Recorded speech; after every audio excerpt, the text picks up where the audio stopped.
시청자 여러분 안녕하십니까? 뉴스특보 시작합니다. 오늘 5분 모셨습니다. 손혁재 경기대 정치전문대학원 교수, 김광삼 변호사, 박수현 더불어민주당 선대위 대변인, 변환봉 자유한국당 수석 부대변인, 김철근 국민의당 선대위 대변인 함께합니다. 어서 오십시오. 안녕하세요. 네, 안녕하세요.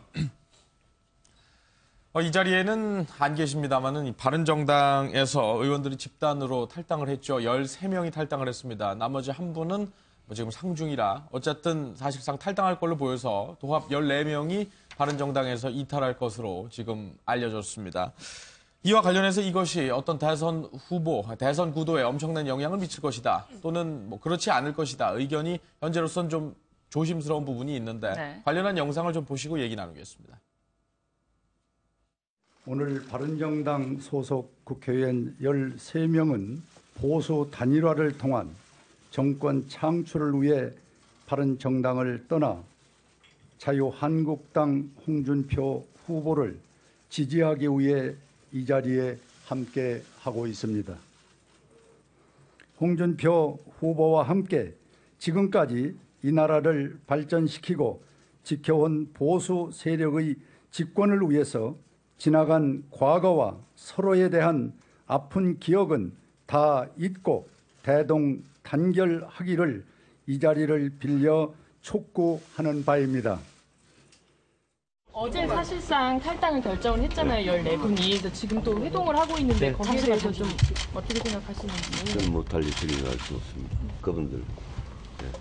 따로 뭐 연락을 받으시거나 좀 마지막까지 설득해 보시거나 뭐 하신 건 있어요? 그 이야기는 뭐 어제 김무성, 조영, 정명국하고 충분히 이야기했습니다. 저희 그분들 주장은 단일화 요구에 뭐 후보님이 거의 응하지 않으셔서 이러는 거다라고 얘기. 조영 대표가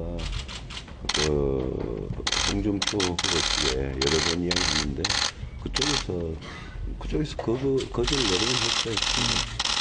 아까 후보님은 반대하시지 않는데 그쪽에서 거절하셨다고? 저는 단일화 할 생각이 없습니다. 그런데 중간에서 그 이야기를 하는 사람들이 여러 번 이야기를 했는데 그거는 뭐 그쪽에서 거절한 걸로 그래 저는 듣고 있습니다. 양쪽 다 거절 입장이라는 말씀이신 거죠? 뭐 저는 그렇게 듣고 있습니다. 네. 이번에 거의 좀 쪼개질 가능성이 높은데 난관 좀 어떻게 극복하실지 어쨌든 창당 주역으로 어쨌든 보면 되게 그건 뭐, 네, 저는 뭐 하여튼 이 문제에 대해서 말을 아끼는 게 좋은 것 같습니다. 홍준표 후보의 보수 대통합에 대한 의지와 소신을 듣고 싶습니다. 그런 의원들의 바람을 담아서 오늘 이 자리가 마련되었습니다. 정권을 잡을 자신이 있습니다. 좌파에게 정권이 넘어가지 않도록 여러분이 힘을 합쳐서 좀 도와주시기 바랍니다. 대구 경북에서는 지금 우리가 자체조사 한 건 압도적입니다. 압도적입니다. 그리고 부산도 대구 이상입니다. 지금. 좀 함께 가고 같이 갑시다. 이제 뭐 사내답게. 바른정당을 탈당하고 자유한국당에 복당하는 그런 논의를 지금 하고 있습니다. 논의를 하신 지금 플랜 B. 하여튼 종합해서 내일 아침에 모여서 얘기를 할 거예요. 내일 이게 아침에? 그러니까 어떤 결정도 한 게 없어요 지금. 그러니까 충분히 들었고 우리 홍준표 후보 말씀 충분히 들었고.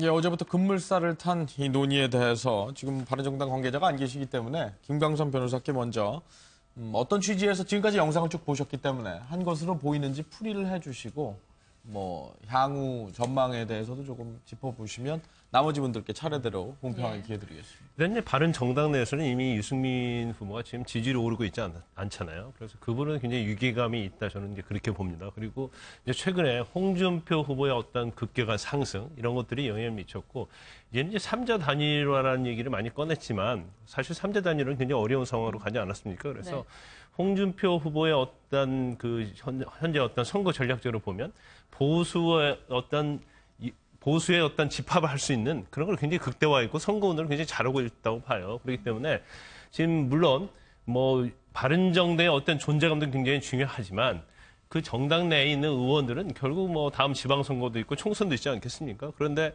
만약에 이번에서 바른정당이 계속 끝까지 완주했을 때 유승민 후보가 지지를 많이 얻지 못하면 일단 바른정당의 어떤 존재감의 문제가 될 수도 있고요.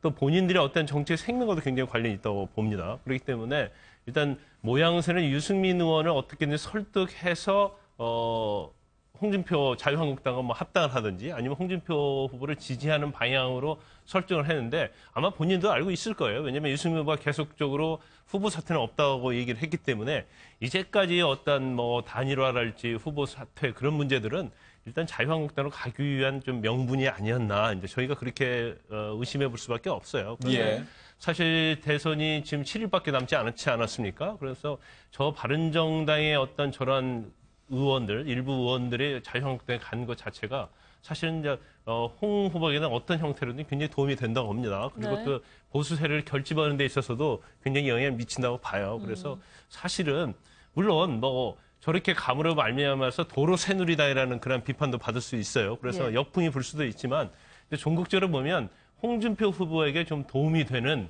그러한 상황이다 그렇게 볼 수 있다고 봅니다. 네, 송 교수님께서 어떻게 보셨습니까? 예, 보수 단일화라 볼 수는 없는 측면이 있고요. 제가 볼 때는 새누리당 정치인들 결집이 아닌가 이런 생각이 듭니다.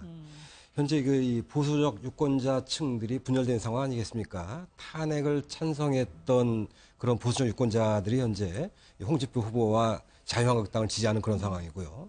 그다음에 이 보수적 유권자지만 탄핵을 찬성했던 그런 유권자들은 안철수 후보와 유승민 후보로 나눠져 있는 그런 상황이 되는 거죠. 그런데 사실 다수는 이 안철수 후보에 가 있는 그런 상황이기 때문에 사실 이렇게 바른정당 의원들이 탈당을 해서 다시 이 원래 새누리당에 있었던 의원들이라서 다시 자유한국당으로 복당을 한다 하더라도 사실은 그 지지율이 옮겨가는 건 미미할 거라고 생각을 합니다. 왜냐하면 유승민 후보를 지지했던 보수 유권자층들이 전부 다 따라하지는 않고 안철수 후보에게 가는 그런 지지층들도 있을 거거든요. 그래서 사실은 의원들은 그렇게 많이 몰려가지만 지지율이 그렇게 크게 홍준표 후보에게 큰 도움이 될 정도로 옮겨갈 것으로 보이지는 않습니다. 예. 지금 아무래도 가장 밀접한 관계자는 자유한국당이 아닐까 싶은데 뭐 추가 탈당이라든지 이런 것까지도 뭐 당의 입장에서 그게 긍정적이라고 전망을 하십니까?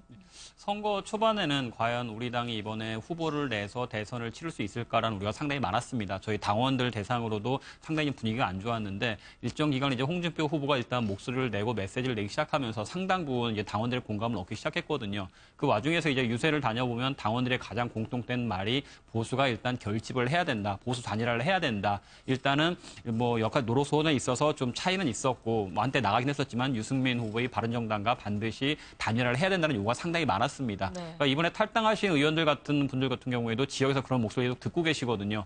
일단 그 바른정당이 대선 이후 존립 자체도 문제가 되긴 하겠지만 자신들의 그 지역 기반인 유권자들이 계속 보수 단일화를 요구를 하고 있었기 때문에 그분들 입장에서도 어쩔 수 없는 선택을 하셨던 것이겠죠. 일단 보수 유권자들 전체적인 측면으로 봤을 때는 이번 그 바른정당의 탈당 및 지지 선언에 있어서 상당히 긍정적으로 반응을 할 것이고 또 아직 결정하지 못하고 중도에 계신 분들도 이제 보수가 결집을 시작했구나 정말 보수가 뭉치고 있다라는 생각을 한다면 오히려 지지도 결집에는 가속도를 붙일 수 있지 않을까 생각을 하고 있습니다. 네, 지금 탈당한 13분 그리고 사흘 후에 탈당한다고 하니까 14분이라고 한다면 모두 다 복당을 하는 겁니까? 지금 당의 입장은 어떻습니까? 근데 이제 그 문제까지 지금 거론할 사항은 아닐 것 같고 지금 어차피 저희도 나름대로 또 그분 탈당하신 분의 사고 당협에 대해서는 또 조직이 갖춰 있기 때문에 지금 일률적으로 논의할 사항은 아닌 것 같고 그건 대선 이후에 논의할 사항일 것 같습니다. 일단은 지금은 좌파 정권의 집권을 저지하기 위해서 보수가 단결해야 되지 않겠느냐라는 명제에 따라서 지금 움직이고 있는 것이고 그런 세부적인 문제들은 대선 이후에 논의가 될 것 같습니다. 네,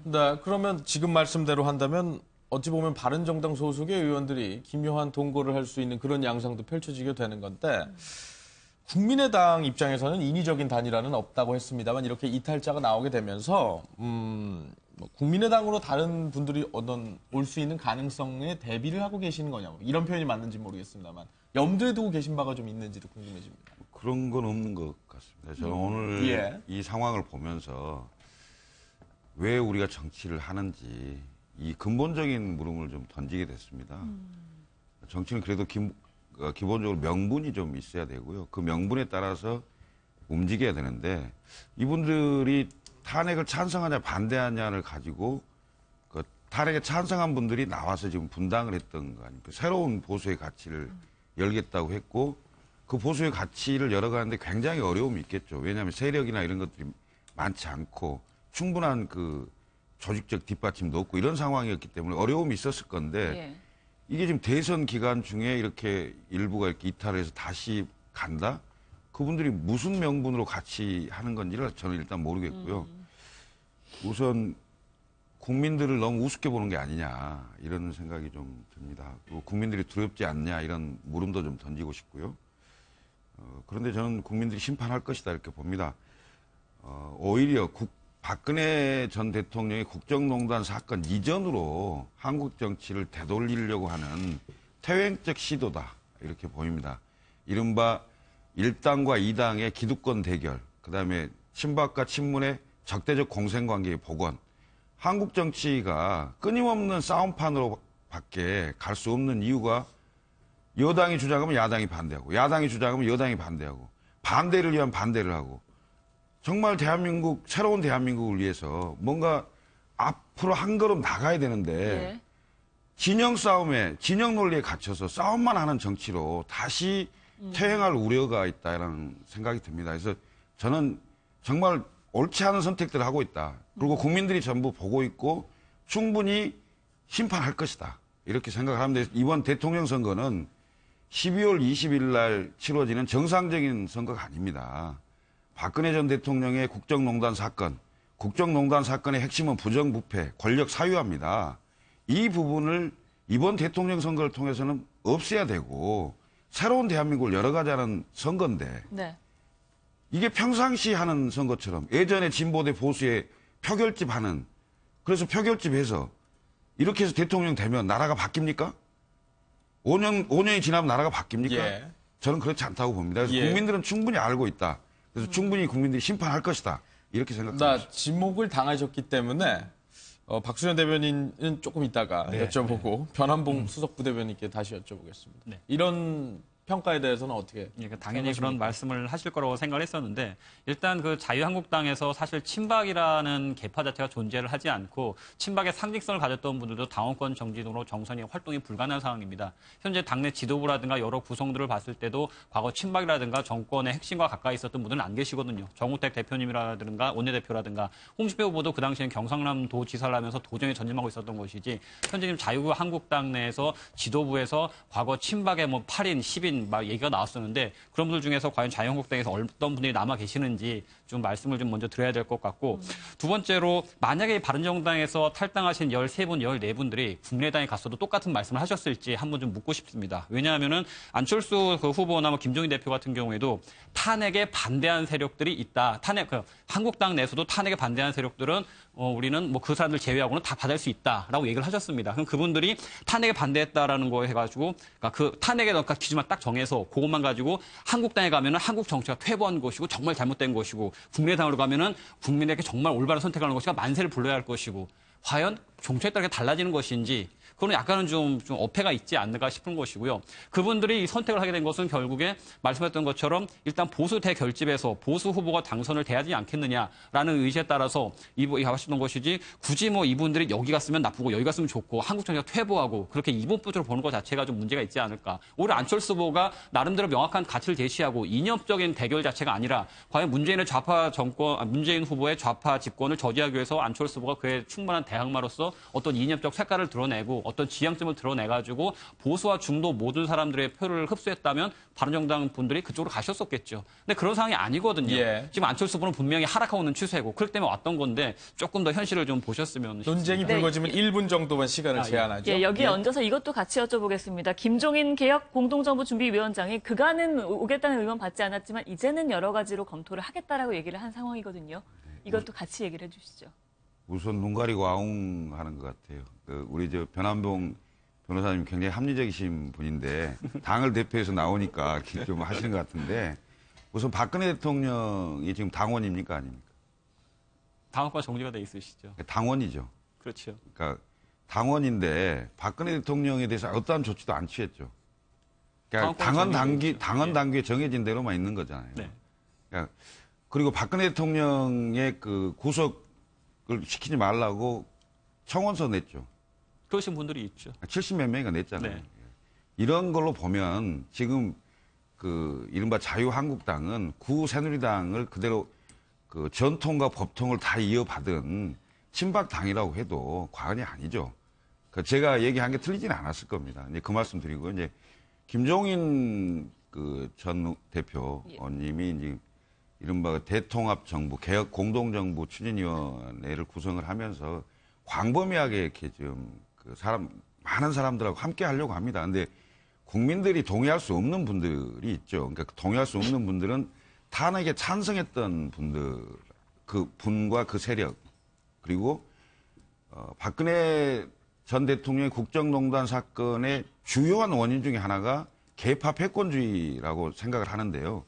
야권의 개파 패권주의가 여전히 있다고 보는데 그 친문 패권주의에 관계되는 분들을 제외한 나머지 모든 사람들이 같이 힘을 모아서 가자라는 취지이기 때문에 애초에 뭐 누구는 되고 누구는 안 되고 하는 건 없었습니다. 박수현 대변인 얼굴을 보고 그러십니까?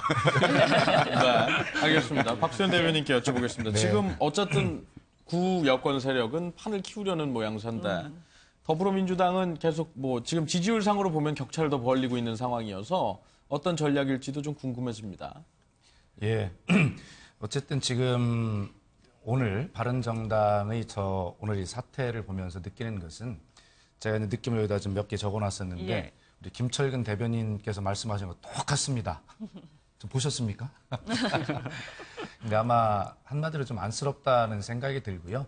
우리 바른정당의 홍문표 의원께서 제가 평소에 참 인품을 존경하는 분인데 말씀하시는 거 보면 과거의 아픔을 다 잊고 이렇게 말씀하셨는데 과거에 어떤 아픔을 잊자는 것입니까? 지금 아픈 것은 국민이 아프고 대한민국이 아팠습니다.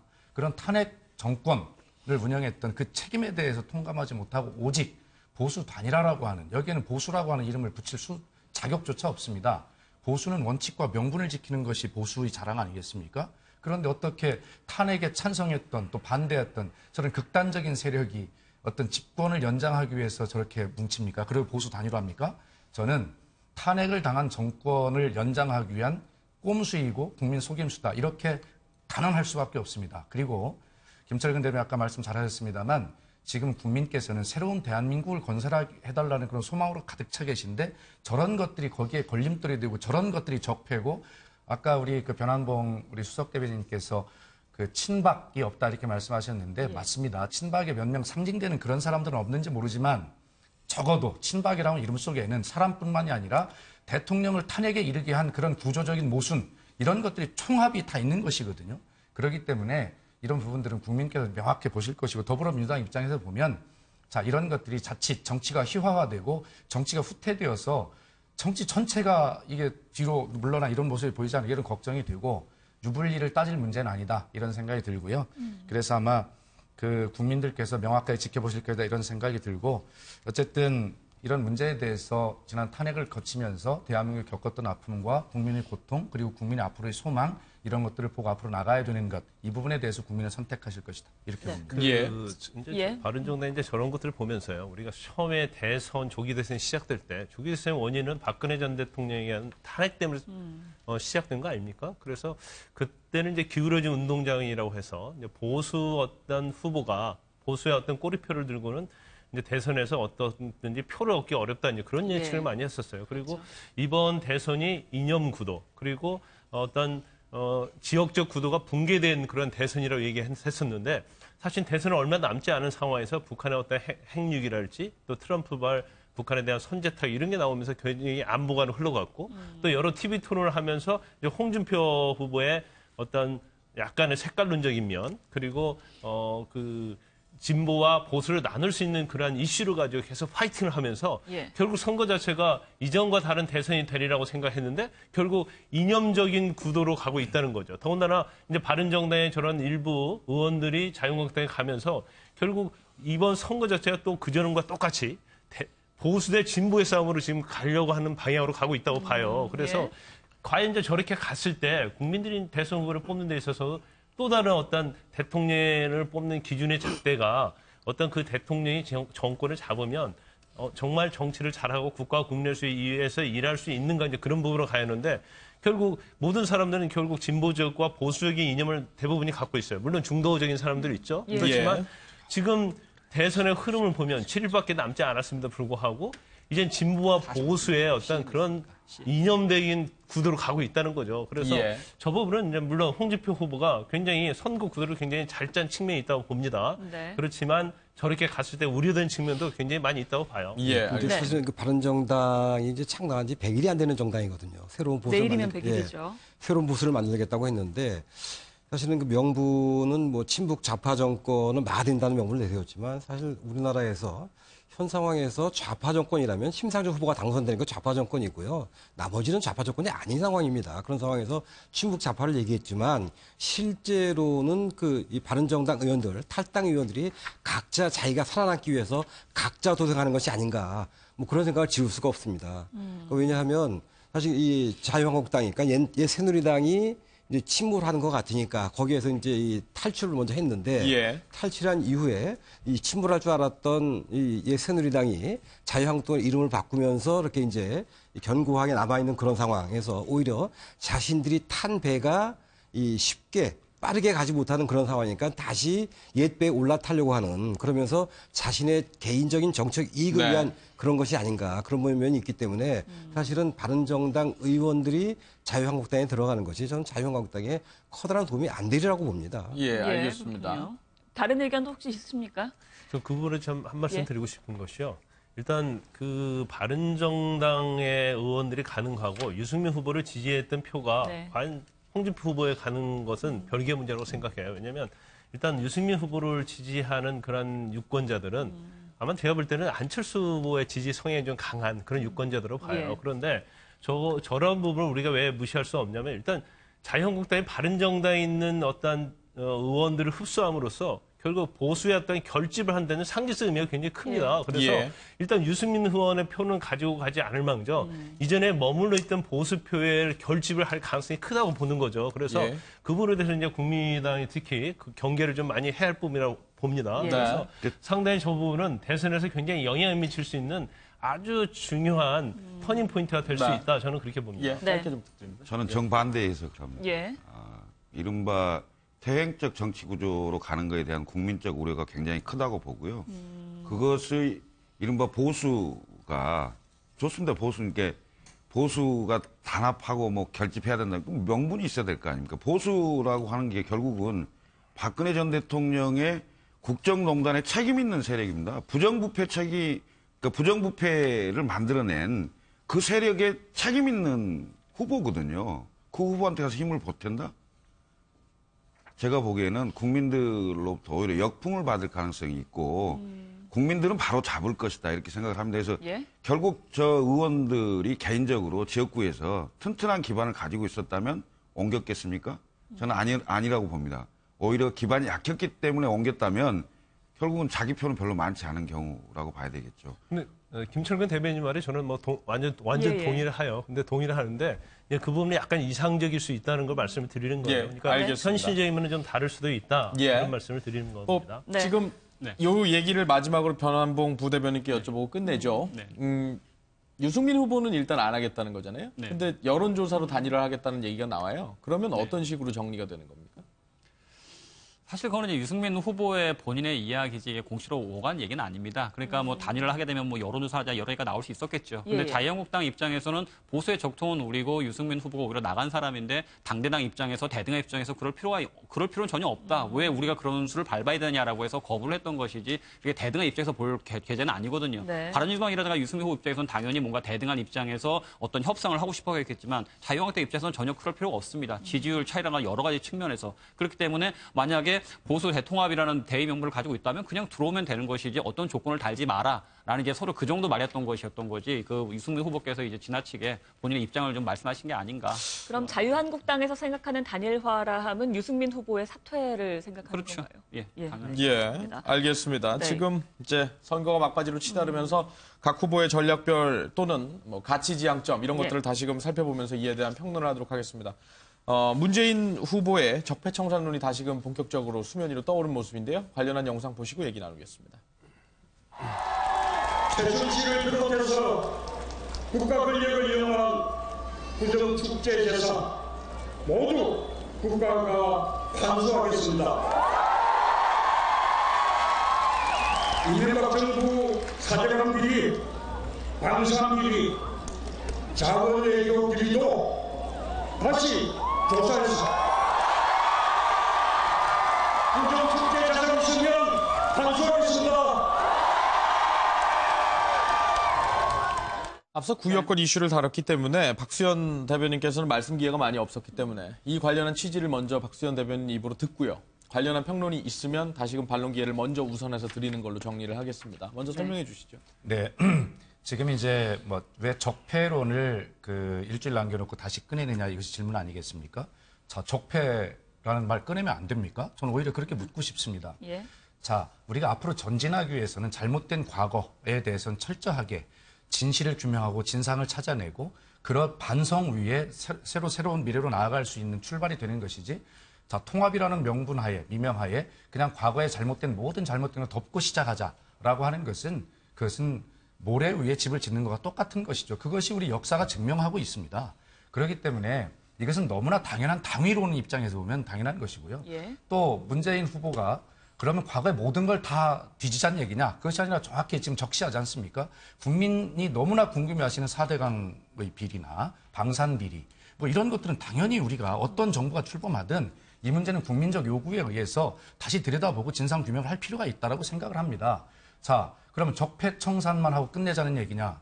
그런 것이 아닙니다. 아까 말씀드렸듯이 새로운 대한민국의 길은 그러한 적폐라고 하는 것은 어떤 사람의 인적 청산만을 의미하는 것이 아니라 이런 대한민국의 위기를 가져온, 또 국정농단을 가져온 대한민국의 모든 이런 얽히고 설킨 구조적 모순, 이런 모든 법과 제도의 모순, 이런 것들을 가지고 우리가 적폐라고 하는데, 마치 그 적폐가 어떤 특정한 사람만을 위한 인적 청산, 보복 이런 것만을 의미하는 용어로 그렇게 몰아붙이는 것은 정말 그건 정치공학적 용어다 이렇게 생각하고, 어쨌든 적폐라고 하는 사회 구조적 모순을 청산하고 그 위에 새로운 통합을 통해서 새로운 대한민국을 만들어 가는 것, 그것이 예. 문재인 후보가 이야기하는 적폐청산인데, 그것이 딱 구분이 돼서 있을 수 있는 것은 아니고 다 한 길로 연결이 되는 것 아니겠습니까? 예. 그런 측면의 설명이다라는 것을 말씀드리고, 적폐청산이 새로운 대한민국을 만드는데 어떤 걸림돌이 된다거나 인적 청산에 국한되는 것이 아니다라고 하는 개념을 다시 한번 분명하게 말씀드립니다. 네, 지금 말씀하신 것처럼 그 적폐청산 특위에 대해서는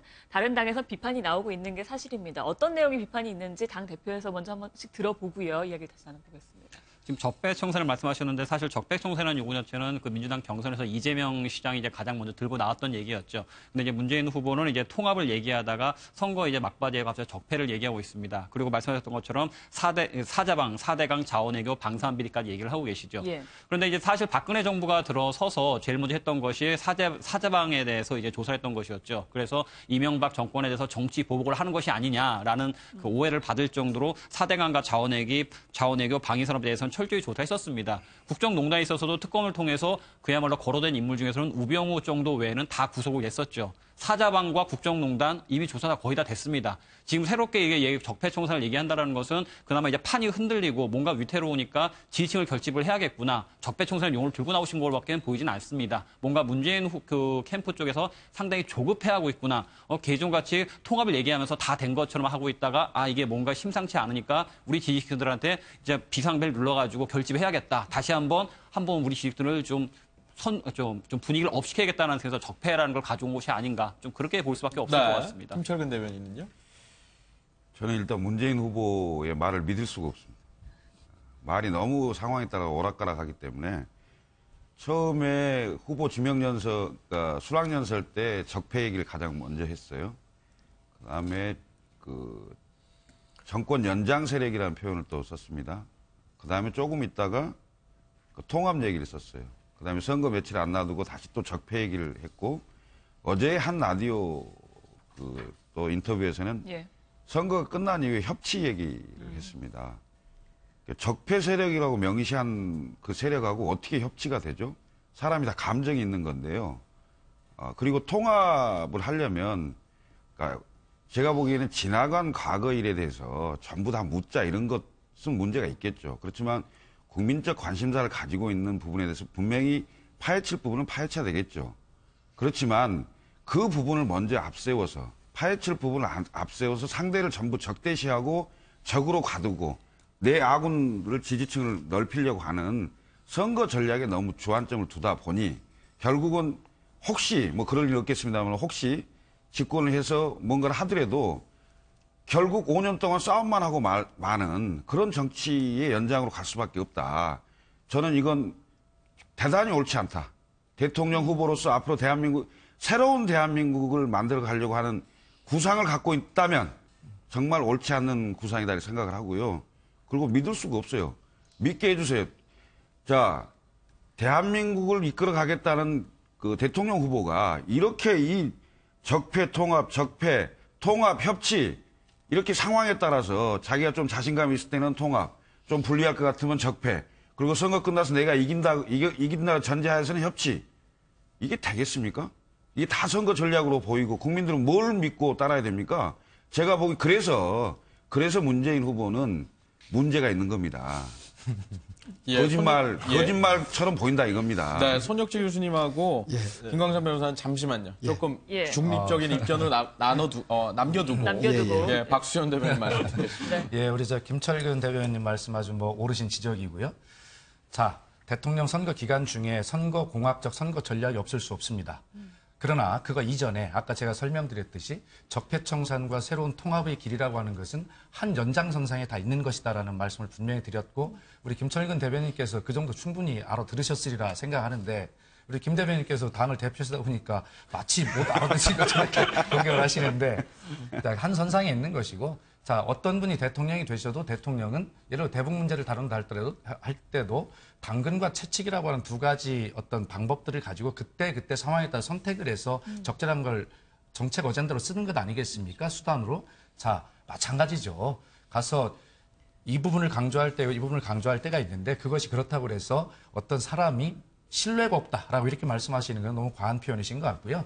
그리고 또 한 가지 협치에 대해서 말씀하셨는데 어제 그 문재인 후보가 자유한국당과도 협치할 수 있다라고 하는 것. 그것은 뭐냐면 원론적인 이야기를 이야기한 것이거든요. 그러면 안철수 후보께서 대통령이 되시면 반드시 3당 정도 이상이 협치를 하지 않으면 어떤 개혁 입법도 할 수가 없거든요. 그리고 다시 한번 강조하지만 적폐청산이라고 하는 것은 인적 청산이 아닙니다. 인적 청산은 죄진 사람이 있으면 당연히 박근혜 대통령 구속됐듯이 사법 절차에서 구속이 되고 처리되면 되는 것입니다.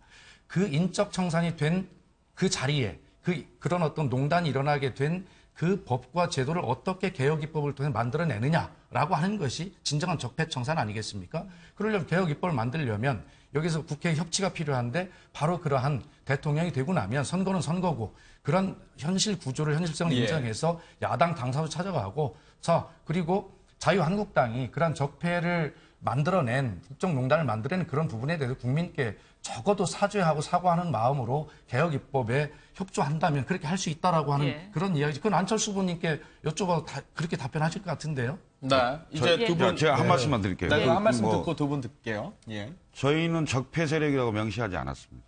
국민 통합을 얘기했고 국민 대통합 정부를 꾸리겠다고 했고 대탕평 인사를 하겠다는 얘기를 했습니다.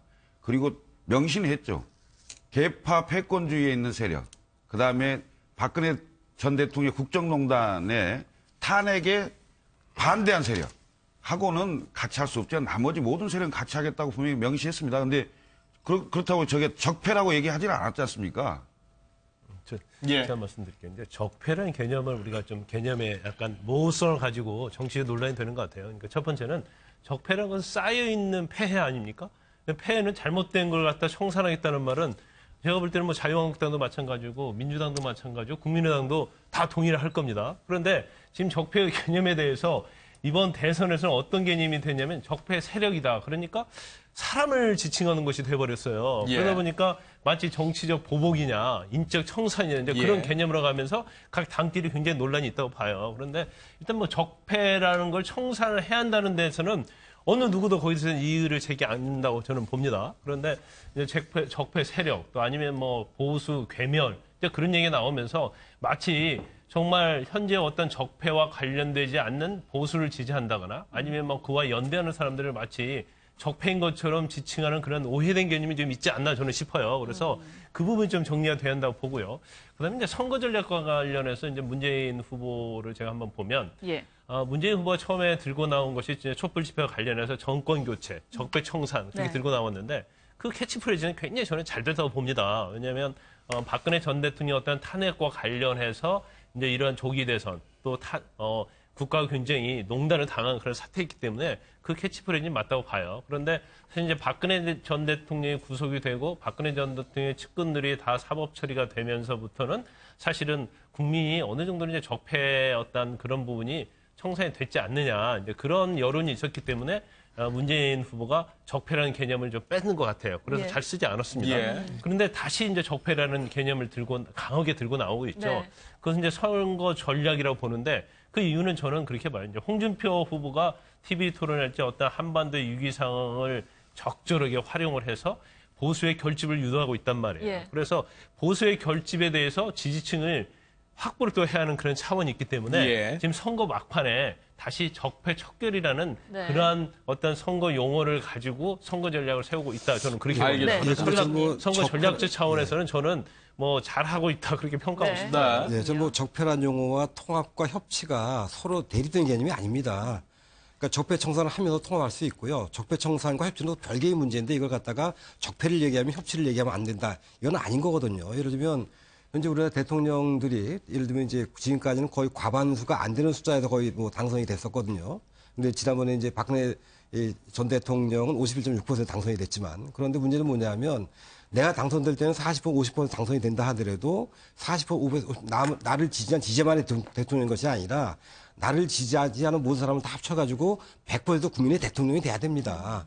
그런데 이 박근혜 전 대통령이 판을 이기게 된 여러 과정을 보게 되면 이 국민을 갈라치게 해가지고 자신을 지지하지 않은 국민들과의 소통이 좀 약했던 그런 면이 있는 거 아니겠습니까? 그렇다면 이 나중에 대통령이 당선되고 난 뒤에 모든 국민과 함께하는 통합을 얘기하는 건 당연한 그런 문제가 되는 거고요. 이번 선거의 의미라고 하는 것은 바로 뭐냐면 적폐청산과 적폐청산의 바탕에서 새로운 나라를 만들어 나가는 데 있습니다. 그렇다면 적폐에 대해서 얘기해야 되는 거고 새로운 나라에 대한 비전도 얘기를 해야 되는 것이죠. 또 그리고 협치라고 하는 것도요. 예를 들면 적폐청산의 대상이라고 하지만 예를 들면 자유한국당이 현재 90석이 넘는 의석을 가지고 있고요. 또 자유한국당에 대한 정당 지지도가 꾸준히 10% 이상이 넘어가고 있고 또 홍준표 후보가 지금 현재 이 안철수 후보의 아직은 딥지는 못했지만 거의 뭐 오차범위로 다가와 있는 이런 상황입니다. 그렇다면 나중에 대통령이 된다면 여전히 15%가 넘는 지지율을 가지고 있는 또 그 많은 국민들을 대표하고 있는 정당이기 때문에 협치는 안 할 수가 없는 겁니다. 그래서 적폐를 얘기하면서도 협치 얘기할 수 있고 적폐를 강조하면서도 통합을 얘기할 수가 있는 것이죠. 그래서 마치 적폐를 얘기하면서 왜 통합을 얘기하냐, 적폐를 얘기하면서 왜 협치를 얘기하냐, 서로 모순되는 게 아닌 겁니다. 몇 초만 제가 짧게 얘기 좀 말씀드릴게요. 잠시만요. 적폐 부분 이제 마지막으로 한 말씀만 드린다고 한다면 이제 적폐 부분이 굉장히 정치 보복적인 의미를 가진 게 아니냐 이제 그런 생각을 할 수가 있어요. 그래서 논란이 되기 때문에 저 부분에서는 민주당에서도 적폐 개념에 대해서 정치 보복이 아니라는 걸 좀 명백히 밝혀주면 그 부분은 논란이 좀 없을 것 같아요. 네, 변환봉 부대변인 얘기 듣고 넘어가겠습니다. 사실상 우리가 이제 대통령을 탄핵을 하고 전직 대통령을 구속을 하고 이제 조그만 비리에 대해서도 이제 사회가 용납하지 않고 시민들의 목소리가 커졌기 때문에 이제 적폐라든가 실수에서 용납하지 않는 분위기가 되고 있겠죠. 그렇기 때문에 이제 그 문재인 후보께서도 적폐청산 특조위를 만들어가지고 뭐 수사권을 부여해서 뭐 사자방 비리서부터 해서 국정농단까지 다 하겠다. 좋습니다. 그러면 다 파헤치면 좋습니다. 근데 문제는 그렇다면 그 엄격한 기준은 자신에게도 적용이 돼야 됩니다. 이제 조그만 비리도 용납하지 않겠다라는 것이거든요. 어떤 말씀이냐면은 그러니까 이제 저희 당이 제기했던 문제 중에서 노무현 대통령 전 대통령의 640만 불을 관련해서 문재인 후보는 대통령이 받지는 않았지만 가족들은 받았다고 인정을 했습니다. 그럼 관련해서 수사해서 적폐를 청산을 하셔야죠. 아들 문제에 있어서도 막 고마해로 끝내는 게 아니라 국민의당이나 저희 당에서 제기하는 합리적 의혹들에 대해서도 분명히 말씀을 하셔야죠. 막 고마해가 아니라 그러면 똑같이 양쪽에서 지적되는 적폐들 다 청산을 하셔야 되는 거지. 너희들 거는 적폐니까 특조위 해가지고 수사권 가지고 강력하게 조지고 죄송합니다. 너희 거에서 강력하게 한번 조사해보고 우리 거에 대해서는 막 고마해. 그거는 아니라는 거죠. 지금 제가 30초만 듣겠습니다. 우리 변환봉 수석 대변인께서 흥분하신 거 보니까 홍준표 후보님 원래 말이 빠릅니다. 그렇습니다. 지금 이제 말씀하신 다 좋으신 말씀이고요. 당연히 그렇게 해야 되겠죠. 그러나 사실관계는 정확히 지금 문재인 후보 아들 문제에 대해서 뭐 상임위원회를 열자 이렇게 했는데 사실은 2007년에 이미 상임위원회 다 열어서 다 했고요. 그때 위원장이 누구셨냐면 지금 홍준표 후보셨습니다. 그렇기 때문에 이런 문제들 자꾸 네. 계속 이렇게 하는 것, 이건 정치 공세다 이런 얘기고요. 또, 예, 좋습니다. 뭐, 그렇게 말씀하신 원칙에 대해서 동의하고 할 게 있으면 대통령이 되었더라도 또 하면 되는 것이다. 동의합니다. 예. 네, 알겠습니다. 예, 지금 이제 각 후보별 얘기를 해야 되기 네. 때문에 시간 배분에 좀 안배를 네. 해주십시오. 이렇게 다 같이 얘기하시는 건 좋은데 그러다 보면 모두가 다 같이 음식을 못 먹게 되는 그런 일이 벌어질 수가 있기 짧게 때문에. 듣겠습니다. 네. 홍준표 후보의 경우에는 최근에 박근혜 전 대통령 마케팅이라든지 상황론을 좀 꺼내면서 그런 전략을 또 구사하고 있는 것 같습니다. 먼저 발언 들어보시겠습니다. 박근혜 대통령이 지금 교도소에서 내 차 타고 오면서 들어보니까 극도로 건강이 나쁘답니다. 구속 집행 정지를 해서 병원으로 이래 이감을 내야 되는데 그거 안 하고 있는 거는 대선 때문입니다. 자, 박근혜 병원 보내라! 어디로 가야 돼? 끝까지. 호남의 표로가 또 90몇 프로가 뿌리면 우리 어려워. 안철수 끝까지 데리고 가야 이쪽 지역은 저희들이 거의 평정이 됐습니다. 상륙해서 이 나라 19대 대통령 꼭 되도록 하겠습니다. 문재인 상황은 이해찬이고 안철수 상황은 박지원이고 지금은 좌파가 세 사람이 나왔습니다. 3대1 구도인데 그 구도에서 우리가 못 이기면 제주 앞바다에 들어가야죠. 예, 지금 뭐 어떤 선입견을 드릴까봐 얘기는 안 하겠습니다. 일단 그대로 말씀 그대로 취지를 설명해 주시고. 네. 근데 이제 사실 이제 이런 워딩이 나오게 되면서 홍준표의 이제 막말이 많이 반영이 되고 있기는 하는데 사실 이제 저는 홍준표 후보의 유세라든가 따라가다 보면은 30분, 1시간 정도 연설 과정에서 저런 워딩 자체는 한 1분, 2분 상당히 적죠. 오히려 자신이 서민의 아들, 그러니까 경비원의 아들, 까막눈 엄마의 아들로 어떻게 자라왔는지, 대한민국을 어떻게 할 것인지라는 정책에 대한 얘기가 상당히 또 많습니다. 근데 이제 일부 이제 미시적인 얘기가 부각돼서 오히려 그분의 홍준표 후보의 공약 자체가 많이 가려지는 측면이 있어서 좀 안타깝기는 한데 물론 이제 홍준표 후보가 저런 이제 어쨌든 저런 말을 분명히 했었던 건 사실이지만 그럼에도 불구하고 보수 유권자라든가 상당수 유권자들이 계속 지지를 보내면서 지지율이 올라가고 있다는 것은 저분이 다소 날것의 언어를 구사하긴 하지만 분명히 메시지가 있기 때문입니다. 그러니까 지금 방송에 나오진 않았지만 서민 문제라든가 안보 문제라든가 여러 가지 국가 정책 이슈에 있어서 충분히 공감할 만한 이야기를 하고 있기 때문에 분명히 몫을 얻고 있다고 봐야 되는 것이고 물론 이제 저런 일부 날것의 언어에 있어서는 뭐 좀 약간 유감을 표할 수는 있겠죠. 하지만 저걸로 평가해서는 안 된다고 생각을 합니다. 네, 지금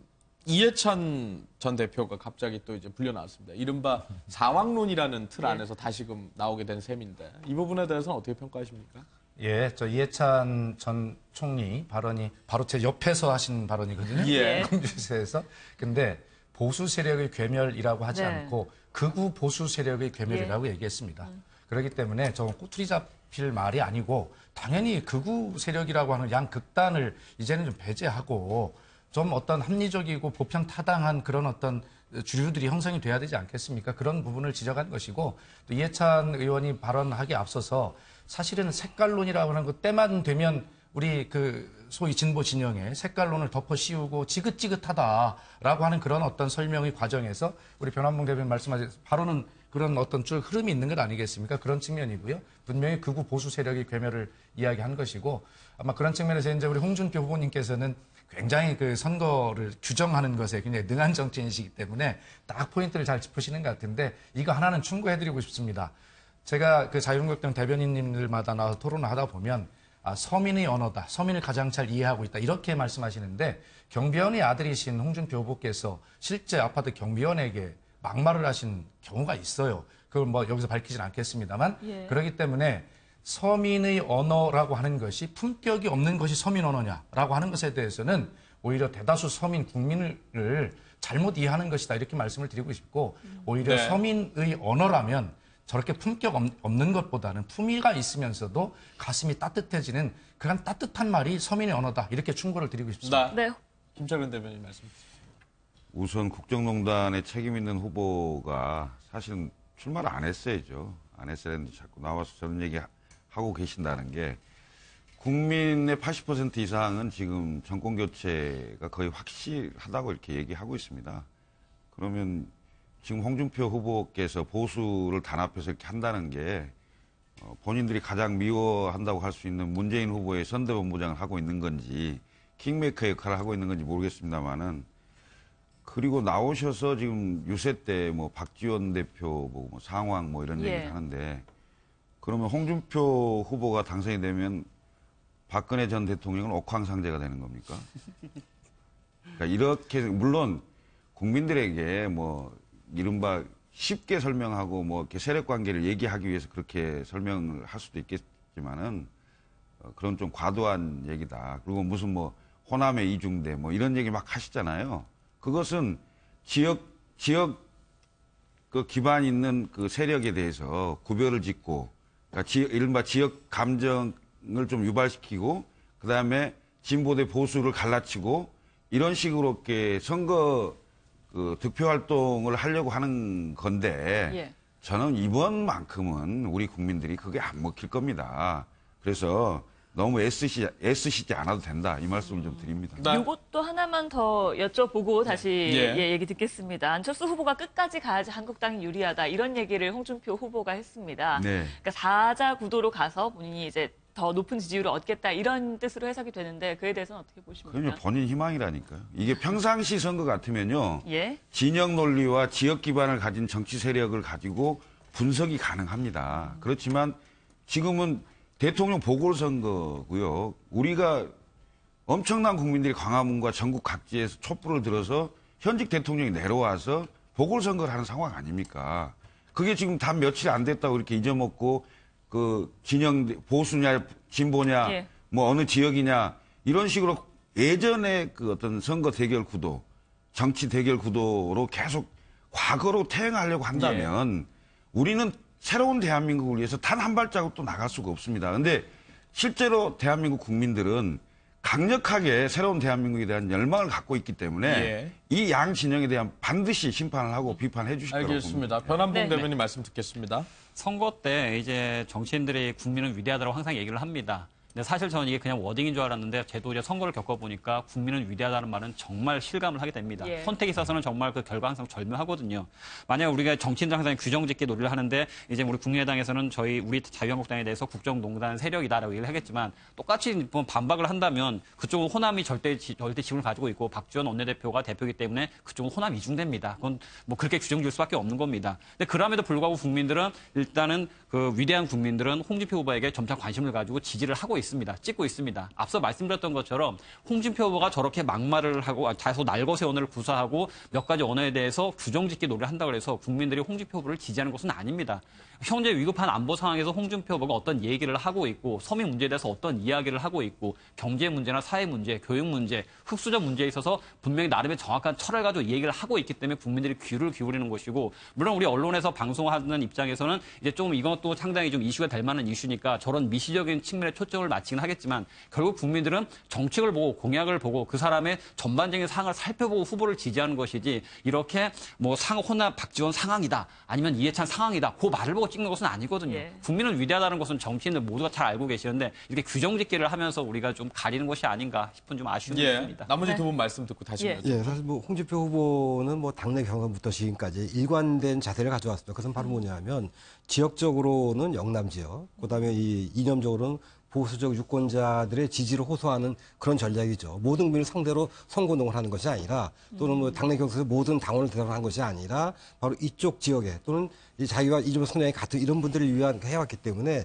지금 현재도 여러 차례 텔레비전 토론을 통해서나 또 각 지역을 돌아다니면서 이 지역 유권자들을 만나는 과정에서도 여전히 이념적으로 보수적 그다음에 지역적으로 영남 지역 여기에 호소하는 그런 전략을 써왔기 때문에 저는 지금 현재 하고 있는 이런 것들도 그 일관된 전략에서 계속되는 것이다. 특별하게 의미가 있는 것은 아니고 어떤 것이 나에게 가장 유리하고 어떤 것이 보수 유권자들을 나에게 끌어들이고 어떤 것이 영남적인 지지를 나에게 끌어들일까 하는 이런 전략 속에서 이루어지는 거라고 봅니다. 일단 뭐 홍준표 후보가 뭐 대통령이 되게 충분한 자질이 있느냐 없느냐 그걸 이제 변론을 하고요. 일단 홍준표 후보는 굉장히 정치를 잘하는 후보다 저는 그렇게 봅니다.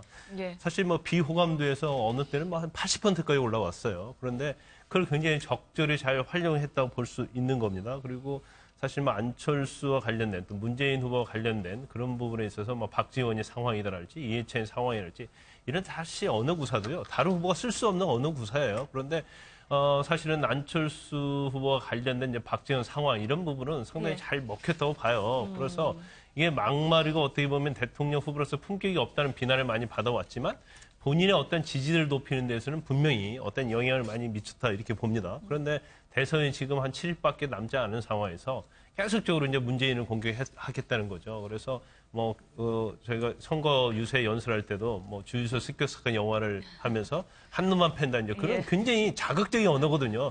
대선 후보가 한 놈만 팬다. 물론 영화의 어떤 문구를 인용했지만 한 놈만 팬다 이런 문구는 사실 대통령 후보들이 쓸 수 없는 그런 말임에도 불구하고 사실 저게 사실 보수 어떤 적극 지지층에는 이제 먹히 들어가고 있단 말이에요. 그리고 본인이 이제 선거를 알기 때문에 결국 이번 선거는 지금 안철수 후보가 2위고 본인이 3위인데 일단 안철수 후보를 짚고 넘어가기 때문에 결과적으로 보수와 진보대 그걸 끝까지 가겠다. 그래서 그걸 결집시키면 본인이 어떤 승산이 있다고 생각하기 때문에 이제 문재인 후보를 계속적으로 공격하는 거죠. 그런데 제가 볼 때는 뭐 과연 여기서 지지도가 더 상승할지 안 할지는 뭐 이렇게 확신할 수는 없지만 본인이 정말로 대선 후보 그리고 양강 구도를 이루겠다는 그런 희망이 있다고 한다면 그 굉장히 강한 열망이 있다고 한다면 이제까지 어떤 그 품격이나 그런 면은 좀 벗어나야 한다고 봐요. 그래서 대통령 후보로서 자질을 보여줘야만이 여기서 더 많은 상승세를 가지고 있다고 봅니다. 예컨대 이제 정책에 있어서 마찬가지고요. 그다음에 언어에서도 굉장히 논리적이하고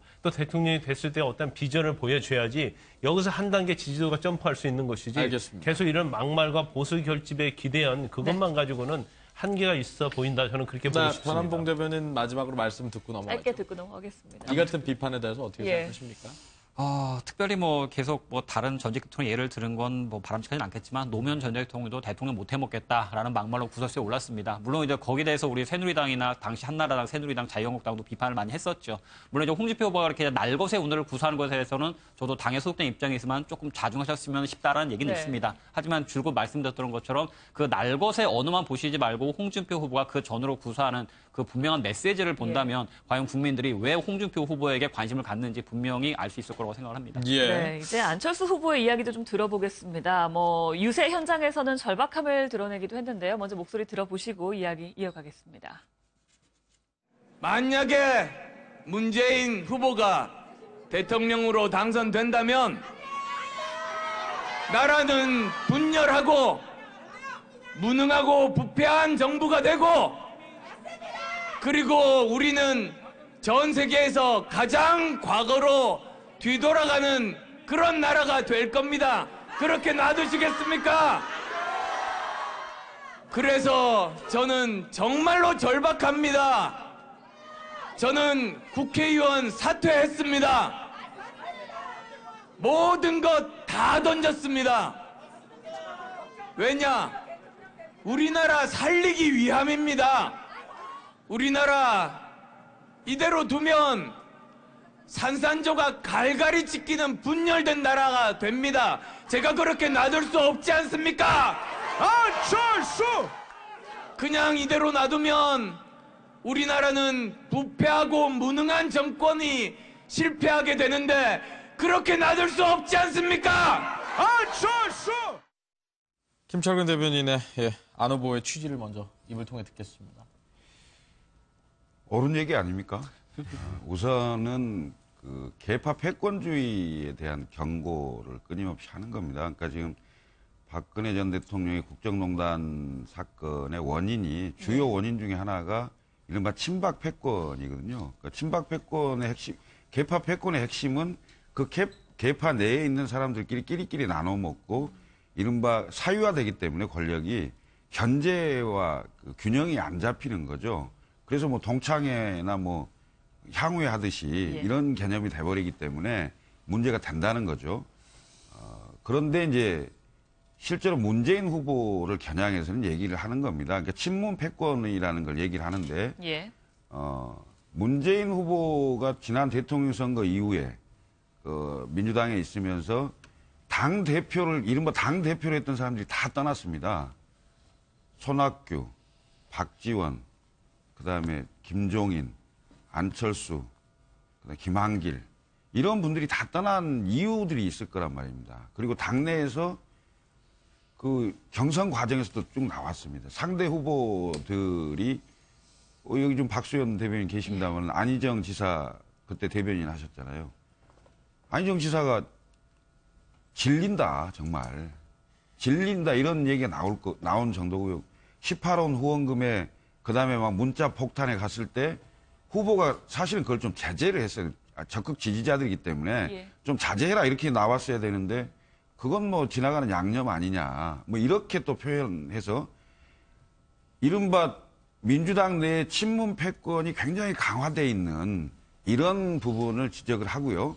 그다음에 그렇게 해서 이제 그 문재인 후보가 된다고 했을 때 그 상대는 적폐로 규정을 했기 때문에 그 적폐인 상대는 끊임없이 선거 결과를 인정하지 않을 겁니다. 그럼 5년간 여당 야당이 끊임없는 투쟁, 국회에서 싸움판만 열리는 거예요. 그러면 아무런 일도 해결할 수 없는 이런 상황이 된다는 것을 미리 예고하는 상황입니다. 그래서 새로운 대한민국, 지금 근본이 무너진 이 대한민국을 새롭게 국민과 함께 가려면 그럼 계파 패권주의가 없고 그리고 적어도 이전에 국정농단의 핵심 책임 부패 세력 이 세력이 다시 들어오는 그래서 한국 정치를 뒤로 퇴보시키는 일은 하지 않을 것이다. 그리고 그걸 하지 않기 위해서 그렇게 되려고 하는데 하지 않기 위해서 저는 나섰고 모든 걸 버리고 국민과 함께 가겠다. 이런 취지로 지금 연설을 하신 걸로. 박수현 대변인 반론 듣겠습니다. 어느 당 내에나 다수파와 소수파가 있게 마련입니다. 전당대회를 통해 당 대표를 뽑으면 그 다수파가 있는 것이고요. 그런데 그 다수파를 향해서 계파 패권주의다라고 그렇게 규정하는 것은 좀 무리가 있다는 말씀을 드리고요. 또 계파가 있는 건 또 당연합니다. 그러나 그것을 중심으로 해서 울타리를 치고 소통을 하지 않는 것, 그것이 계파 패권주의라고 할 텐데 그런 것들이 어느 당에나 있는 것이지만 그것이 다수파를 향해서 무조건 계파 패권으로 규정짓는 것은 옳지 않다 이런 말씀을 다시 한번 드리고요. 그다음에 저는 그 안철수 대표님 연설을 들은 다른 말씀도 많이 하셨는데 저 부분만 보면 좀 안타까운 생각이 드는 것이 아니 안철수식 새정치를 하기 위해서 대통령이 출마하셨는데 마치 저 연설만 보면 문재인에 반대하기 위해서 출마하신 느낌이 듭니다.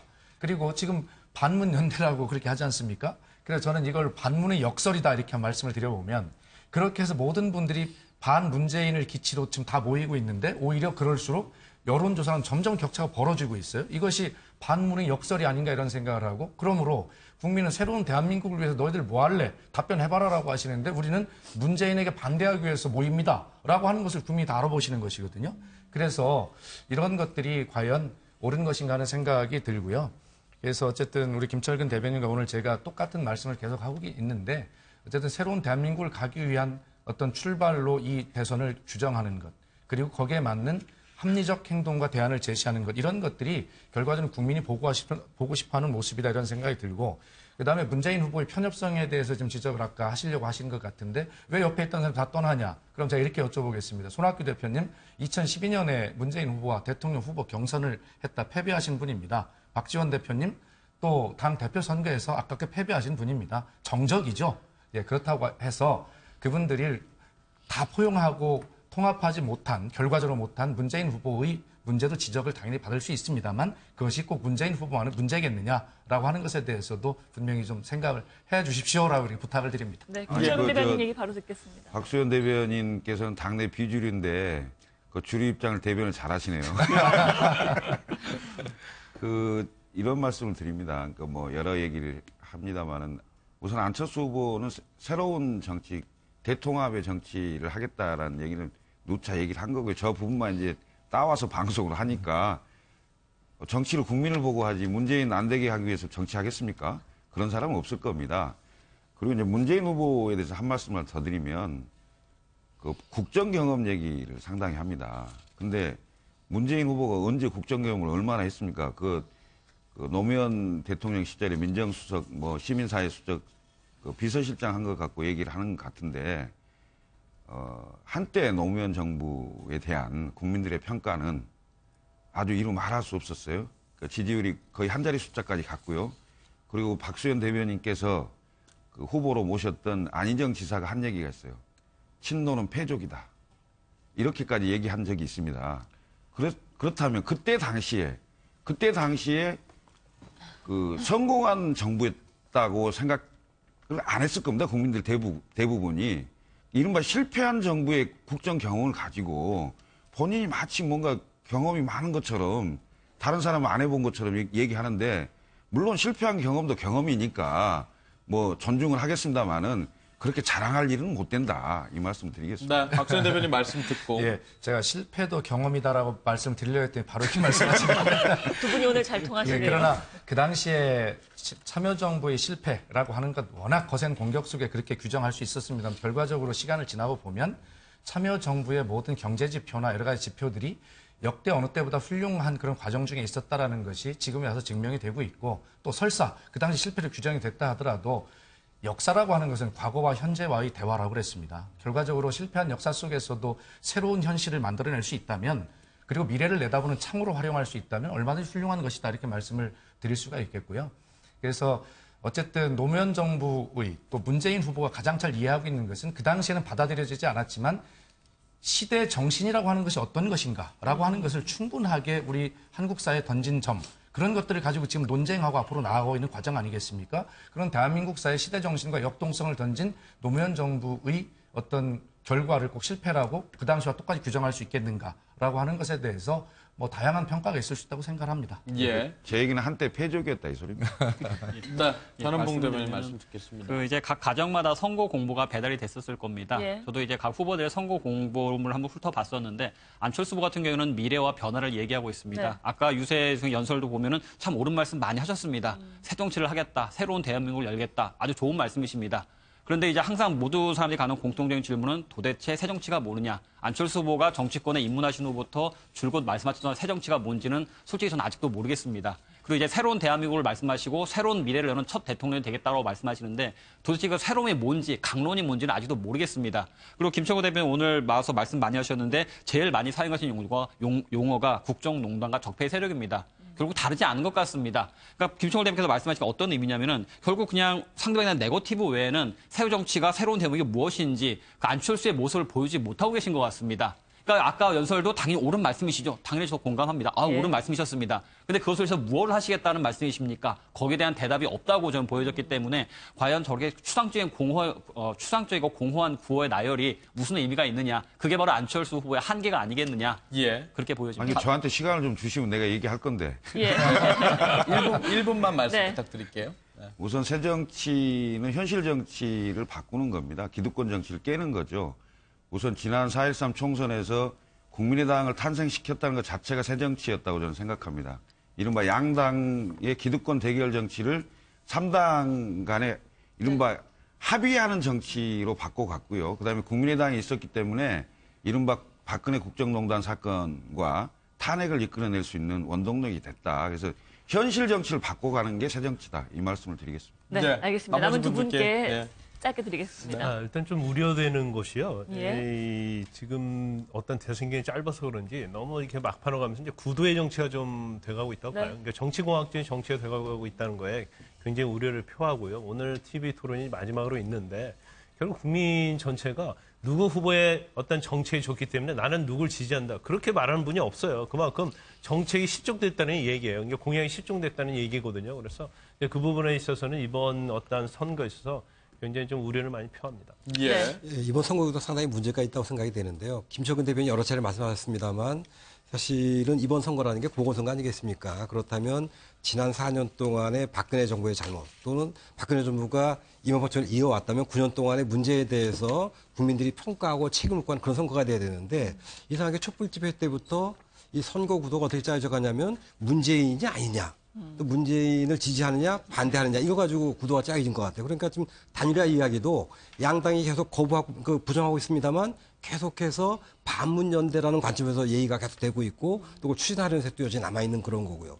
또 예를 들면 문재인 후보에 대해 가지고 그분의 능력이라든지 비전이나 공약 여기에 대한 지적과 비판과 대안 제시도 높고 개파 패권주의 하나만 가지고 계속 문제가 있다고 얘기를 하고 예. 이렇게 되니까 선거 구도가 이게 알겠습니다. 문재인이냐 반문재인이냐 이렇게 갈라지게 되고 거기서 반문재인도 예. 그냥 개파 패권주의만 가지고 얘기하게 되니까 이 알겠습니다. 구도가 잘못 짜진 것 같다는 생각이 듭니다. 네. 알겠습니다. 저희 오늘 말씀은 여기까지 듣겠습니다. 고맙습니다. 고맙습니다.